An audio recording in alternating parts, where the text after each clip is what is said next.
माझ्या वडिलांना आजकाल लक्षात राहत नाही. काय खाल्लेलं आहे ते त्यांना कळत नाही. चहा पिलेले असतात, पुन्हा ते चहा मागतात. जेवलेले असतात, पुन्हा ते जेवण मागतात.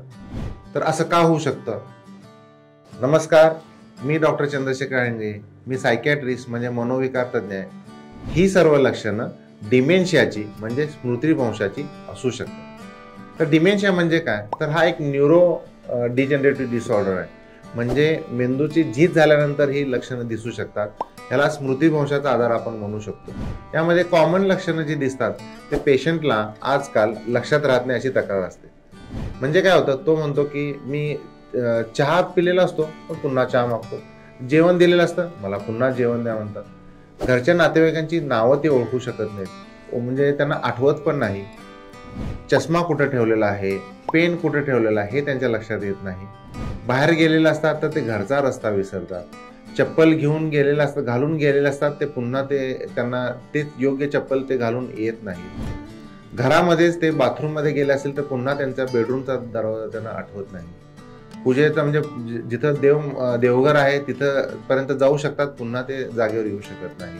पेशंटला जर शर्ट घालायला सांगितलं तर तो शर्ट उलटं सुलटं घालतो. त्या शर्टाची बटणं तो व्यवस्थित लावू शकत नाही. स्त्री असेल तर ती साडी व्यवस्थित घालू शकत नाही. ब्लाऊजची बटणं उलटं सुलटं करू शकते. तर अशी ही लक्षणं वेगवेगळी असू शकतात.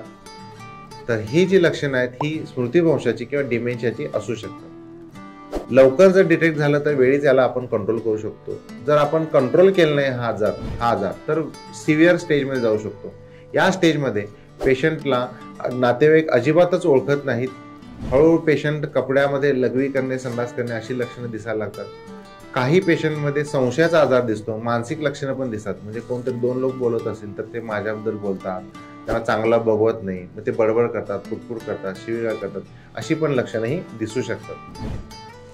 तर डिमेन्शिया हा जो आजार आहे, हा आजार आपण वेळीच जर ही लक्षणं जर कळली तर कंट्रोल करू शकतो. या आजाराला क्युअर म्हणता येत नाही, म्हणजे आपण या आजाराचा स्पीड कमी करू शकतो. आता औषधोपचार कोणती उपलब्ध आहेत? तर याला मेमरी म्हणजे मेमरी इंटॅक्ट राहण्यासाठी डोनेपेजिल नावाचं औषध आहे, मेमेंटिन नावाचं औषध आहे. तर वेगवेगळे औषधाचा उपचार करून हा जो वाढणारा जो प्रॉब्लेम आहे तो हळूहळू याचा स्पीड आपण कमी करू शकतो. याशिवाय आपण मेमरीसाठी काही एक्सरसाइज देऊ शकतो, काही काउन्सिलिंगचे मेथड्स, काउन्सिलिंग म्हणण्यापेक्षा आपण बिहेवियर टेक्निक्स म्हणू शकतो, एक्सरसाइज म्हणू शकतो. तर त्यांचा आपण वापर करून आपण या आजाराचा कंट्रोल लवकर करू शकतो. पुन्हा एकदा आपण भेटूया नवीन मानसिक आजाराबद्दल चर्चा करण्यासाठी. तोपर्यंत नमस्कार.